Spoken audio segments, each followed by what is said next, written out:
శ్రీలక్ష్మీ హయవదన పరబ్రహ్మణే నమః. ఆండాళ్ తిరువడిహళే శరణం. ఈరోజు 4వ గోపికను మేల్కొల్పుట. 3 గోపికలను మేల్కొల్పిన పిమ్మట 4వ గోపికను మేల్కొల్పుచున్నారు.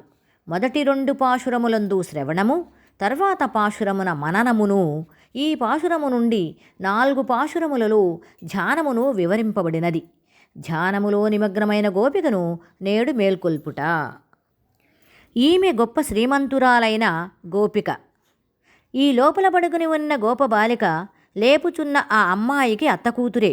అందుకని కొంచెం ఎక్కువ చనువుతో దెప్పి పొడుస్తున్నది. గర్భదరిద్రులైన ఆ గర్భశ్రీమంతులైన ఆ గోవిందునకు అందరూ సమానమే. అద్దాల మేడల్లో ఉండేవారు, పూరి గుడిసెల్లోని వారు ఆయనకు సమానమే. స్వామి మాయ అర్థం కాక మాయావి అంటూ ఉంటారు. కానీ మన బలహీనతలకి ఆ భగవంతుణ్ణి నిందించడం న్యాయం కాదు. 9వ పాశురము.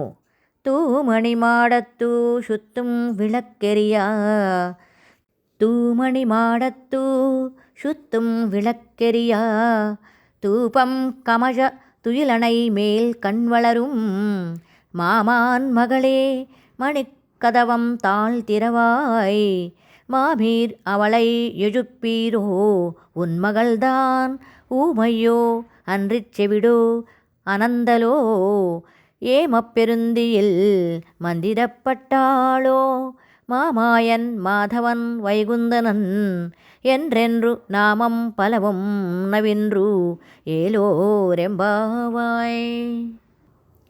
పరిశుద్ధరత్న విరచిత దివ్య భవనాన దీప పంక్తులు చుట్టు తేజరిల్లగా, అగరుధూమములు ఘుమఘుమలాడుచుండగా, సుఖశయ్య నిద్రగూర్గెడు అత్త కూతురా, మడుల తలుపుల గడియ మరి తీయగా రాదే, అత్తరో లేపవే ఆమెనొకపరి నీవు, మూగదా చెవిటిదా నీ ముద్దు బిడ్డతా రోగిష్టియా, లేవకుండ కాపుంచితివే, మంత్రించినావో నిద్రకు మహామాయావి, వైకుంఠవాస మాధవాయన్న నామముల కీర్తించి, పారమార్థిక భక్తి భావాన ఆమెను మేల్కొనజేయుట ఆవశ్యకము సుమ్ము.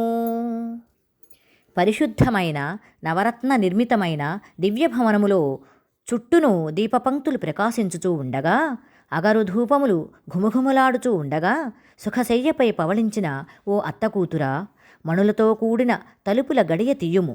ఓ అత్త, నీ కుమార్తెను ఒకసారి లేపుము.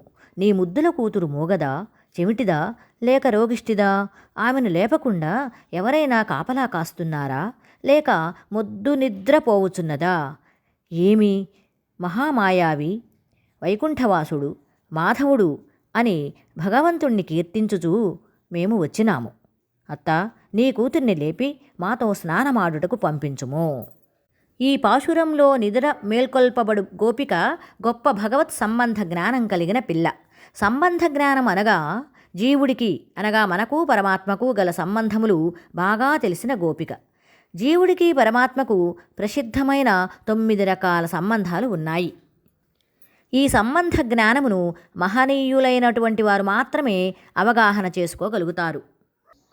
అజ్ఞానులైనటువంటి వారు గుర్తించకపోగా నేనే నేనే ఈ పనిని సొంతంగా చేశాను అని విర్రవీగుతూ ఉంటారు. కానీ మనం సొంతంగా ఏ పని చేయలేము. మన వెనుక భగవత్ శక్తి ఉండి మనల్ని నడిపిస్తూ ఉంటుంది. ఇదియే భగవత్ సంబంధ జ్ఞానము. ఈ భగవంతుడితో మనకు 9 విధాల సంబంధాలు ఉన్నాయి. రత్నములు 9.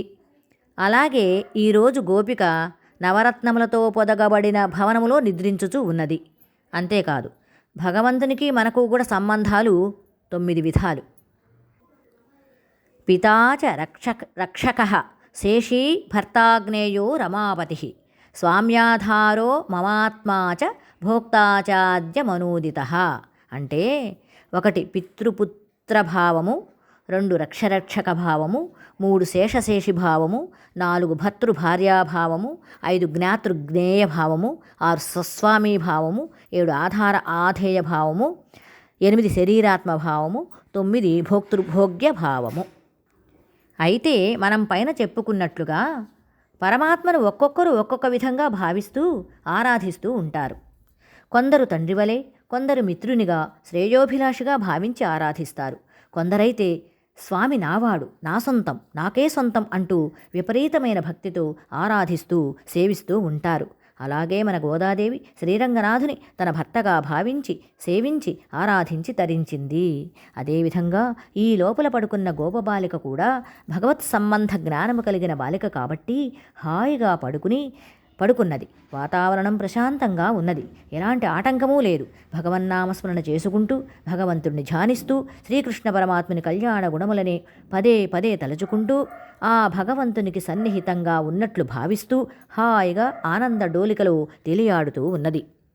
ఈ ఆనంద సమయంలో బయట గోపికలు తెల్లవారిందిలే లెమ్ము అంటూ ఉంటే అసలు ఆ పిల్లకు వాళ్ళు నిద్ర లేపుతున్నారని, తాను లేవాలి అనే అవగాహన లేనే లేదు. ఎంతసేపటికి ఆమె నేను భగవంతుని సన్నిధానంలో ఉన్నాను అని భావిస్తున్నది.